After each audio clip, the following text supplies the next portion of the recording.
Madam ನಮಸ್ತೆ. Hi, ಹೇಗಿದ್ದೀರಾ madam? ಚೆನ್ನಾಗಿದ್ದೀನಿ. ನೀವು? ಡಬಲ್ ಖುಷಿಯಲ್ಲಿ ಇರ್ತೀರಾ ಅಂತ ಗೊತ್ತಾಗ್ತಿದೆ ನಿಮ್ಮ ಮಾತಲ್ಲೇ. ದರ್ಶನ್ ಅವ್ರಿಗೆ ಎಸ್, ಒಂದು of bail course. What a ಸಿಕ್ಕಿರುವಂತದ್ದು. Big relief. Hmm. What a big relief. ಸ- ನಿಜವಾಗ್ಲೂ ಅದು ಆ ಹಾಫ್ ಬೇಲ್ ಬಂದಾಗ, ಹ್ಮ್ ಮಧ್ಯಾಂತರ ಬೇಲ್ ಬಂದಾಗ, ಹ್ಮ್ ಆ, ಅದು ಒಂದ್ ರೀತಿ ಸೆಮಿ ರಿಲೀಫ್ ಇತ್ತು. ಹ್ಮ್ ಬಟ್ ಅದೊಂದು ಗಡಿಯಾರ ನೋಡಿದ್ರೇನೆ ಟೈಮ್ ಬಾಂಬ್ ಹೊಡಿತಾ ಇದೆ ಆತರ ಹ್ಮ್ ಹ್ಮ್ ಹ್ಮ್ ಹ್ಮ್ ಹ್ಮ್. ಒಂದ್ ಫೀಲಿಂಗ್ ಅಲ್ವಾ? ಹೌದು. ಯಾವ ಮನುಷ್ಯನ್ಗೂ ಅಷ್ಟೇ ಅಲ್ವಾ? ಇನ್ನೊಂದ್ ದಿನ ಕಳೀತಪ್ಪ, ಇನ್ನೊಂದ್ ಗಂಟೆ ಕಳೀತಪ್ಪ, ಇನ್ನ ಎಷ್ಟ್ ದಿನಗಳಲ್ಲಿ ತಿರ್ಗಾ ಹೋಗ್ಬೇಕಪ್ಪ ಅಂತ ಹ್ಮ್ ತುಂಬಾ ಟಾರ್ಚರಸ್.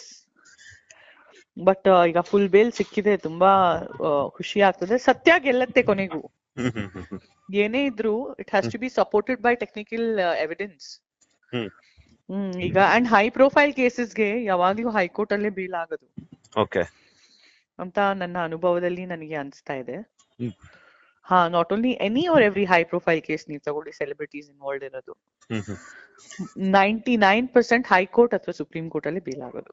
ಓಕೆ. ಸೊ ಇದು ನಿರೀಕ್ಷೆ ಪಟ್ಟಿದ್ವಿ, ಹ್ಮ್ ಹೈಕೋರ್ಟ್ ಇಲ್ಲಾಂದ್ರೆ ಹ್ಮ್ ಸುಪ್ರೀಂ ಕೋರ್ಟ್. ಬಟ್ ಸದ್ಯ ಹೈಕೋರ್ಟ್ ಅಲ್ಲೇ ಆಗೋಯ್ತು. ಹ್ಮ್. ಎಸ್. ಸೊ ಫೈನಲಿ ನೀವು ಹೇಳ್ತಿದ್ರಿ, ನೀವು ಯಾವಾಗ ಪ್ರತಿಯೊಂದು ವಿಚಾರದಲ್ಲೂ ದರ್ಶನ್ ಅವ್ರ ಪರವಾಗಿ ಮಾತಾಡ್ತಿದ್ರಿ. ಬಿಕಾಸ್ ಯಾಕಂತಂದ್ರೆ ನಿಮ್ಗೂ ಗೊತ್ತಿತ್ತು ಅದ್ ಏನು ಹೆಂಗೆ ಅಂತ ಹೇಳ್ಬಿಟ್ಟು, ದರ್ಶನ್ ಅವ್ರ ಹೆಂಗೆ ಯಾವ ತರ ಅಂತ. ಸೊ ಫೈನಲಿ ಇವತ್ತು ಫುಲ್ ಫ್ಲಡ್ಜ್ ಆಗಿ ಜಾಮೀನ್ ಸಿಕ್ಕಿದೆ. ಅವರ ಫ್ಯಾಮಿಲಿ ಮೆಂಬರ್ಸ್ಗೆ ವಿಜಯಲಕ್ಷ್ಮಿ ಅವರು ದರ್ಶನ್ ಅವ್ರ ಬೆನ್ನೆಲುಬಾಗಿ ನಿಂತಿದ್ರು. ಸೊ ನೀವು ಅವ್ರಿಗೆ, ವಿಜಯಲಕ್ಷ್ಮಿ ಅವ್ರಿಗೆ ಏನ್ ಹೇಳಕ್ ಇಷ್ಟಪಡ್ತೀರಾ? ಕಂಗ್ರ್ಯಾಚುಲೇಷನ್ಸ್. ಇದ್ರಿಂದ ಕೆಟ್ಟದು ಒಂದ್ ಮನುಷ್ಯನ್ ಜೊತೆ ಏನು ಆಗ್ಲಿಕ್ಕೆ ಸಾಧ್ಯ ಇಲ್ಲ. ಎಷ್ಟು ಕೆಟ್ಟದಾಗ್ಬೇಕಿತ್ತು, ಪ್ರತಿಯೊಂದು ಒಂದು ಕೆಟ್ಟು ಕನ್ಸ್ತರ ಮರ್ತು ಇನ್ನ ಮುಂದೆ ಹೋಗಿ ಜೀವನ ಚೆನ್ನಾಗ್ ಮಾಡಿ ಖುಷಿಯಾಗಿರಿ, ಒಂದ್ ಪರಿವಾರ ಆಗ್ಬಿಟ್ಟು ಅಂತ ನಾನು ಹೇಳಲಿಕ್ಕೆ ಕೋರ್ಕೊಳ್ತೀನಿ. ಮೇಡಮ್, ಮಧ್ಯಂತರ ಜಾಮೀನು ಸಿಕ್ಕಾಗ ದರ್ಶನ್ ಅವರನ್ನ ಭೇಟಿ ಮಾಡಕ್ ಆಗಿರ್ಲಿಲ್ಲ. ಬಿಕಾಸ್ ಯಾಕಂತಂದ್ರೆ ಕೆಲವೊಂದು ರೂಲ್ಸ್ ಅಂಡ್ ರೆಗ್ಯುಲೇಷನ್ಸ್ ಇತ್ತು. ಕೋರ್ಟ್ ಆದೇಶಕ್ಕೆ ತಕ್ಕಂಗೆ ನಾವೂನು ಸಹ ನಾವು ಯಾರಿಗಾದ್ರೂ ಒಳ್ಳೇದ್ ಹೋಲಿಸ್ಬೇಕಂದ್ರೆ ನಮ್ ಭೇಟಿ ಆಗ್ಬಿಟ್ಟು ಮಾತಲ್ಲಿ ಕಣ್ಣಲ್ಲಿ ಕಣ್ಣು ಹಾಕೊಂಡು ಹೇಳ್ಬಿಟ್ಟೆ ಹೋಲಿಸೋ ಅವಶ್ಯಕತೆ ಇಲ್ಲ. ನಾವು ಮನ್ಸಾಣೆ ಹೋಲಿಸಬಹುದು ಅಂತ ನನ್ನ ಅನ್ಸಿಕೆ.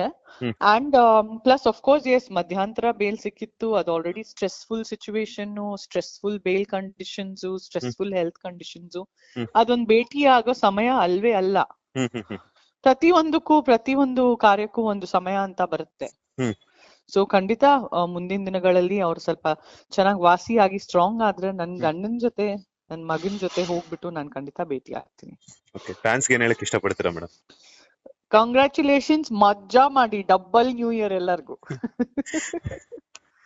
ಈಗ ದೀಪಾವಳಿ, ಹೋಳಿ ಎಲ್ಲ ಇವತ್ತೇ.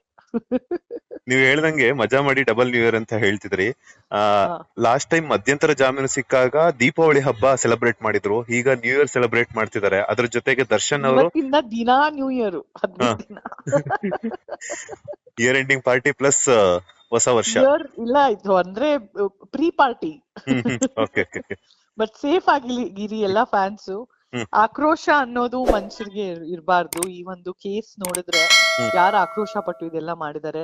ನನಗೆ ಈಗ್ಲೂ ನಾನು ಹೇಳ್ತಾ ಇದ್ದೀನಿ, ದರ್ಶನ್ ಅವ್ರ ಡೈರೆಕ್ಟ್ ಕೈವಾಡ ಇದ್ರಲ್ಲಿಲ್ಲ. ಇದು ಪ್ಯೂರ್ ಆಗಿ ಸಾವಸದ ದೋಷ. ಬಟ್ ಆಕ್ರೋಶದಿಂದ ಮನುಷ್ಯ ಎಷ್ಟು ನಾಶ ಆಗ್ಬಹುದು ಅಂತ ನಿಮ್ ಕಣ್ ಮುಂದೆ ನೋಡಿದೀರಾ. ಫ್ಯಾನ್ಸ್ ಇರೋ ಒಂದು ವಯಸ್ಸು ಬಂದು ತುಂಬಾನೇ ಜೋಶಲ್ಲಿ ಇರೋ ವಯಸ್ಸು. ಎಲ್ಲರೂ ಕಂಟ್ರೋಲ್ ಅಲ್ಲಿ ಎಂಜಾಯ್ ಮಾಡಿ, ಎಷ್ಟು ಎಂಜಾಯ್ ಮಾಡ್ತಿರೋ ಮಾಡಿ, ಬಟ್ ಮಾನಸಿಕವಾಗಿ ಒಂದು ಬ್ಯಾಲೆನ್ಸ್ ತಪ್ಪದೆ ನೀವ್ ಎಂಜಾಯ್ ಮಾಡಿ ಅಂತ ನಾನು ಹೇಳಲಿಕ್ಕೆ ಇಷ್ಟಪಡ್ತೀನಿ. Thank you madam, thank you. ಇಷ್ಟೊತ್ತು ನಮ್ಮ ಬಾಸ್ ಟಿವಿ ಜೊತೆ ಮಾತಾಡಿದ್ದಕ್ಕೆ. Lots of love. Bye. Thank you. Latest ಹಾಗೂ ಇಂಟ್ರೆಸ್ಟಿಂಗ್ ಸುದ್ದಿಗಳಿಗಾಗಿ ಬಾಸ್ ಟಿವಿ ಕನ್ನಡ ಚಾನೆಲ್ನ ಸಬ್ಸ್ಕ್ರೈಬ್ ಮಾಡಿ. ಹಾಗೆಯೇ ಬೆಲ್ ಐಕಾನ್ ಪ್ರೆಸ್ ಮಾಡಿ. ಇದರ ಜೊತೆಗೆ ಫೇಸ್ಬುಕ್, ಇನ್ಸ್ಟಾಗ್ರಾಮ್, ಎಕ್ಸ್ ನಲ್ಲೂ ಮಿಸ್ ಮಾಡದೆ ಫಾಲೋ ಮಾಡಿ.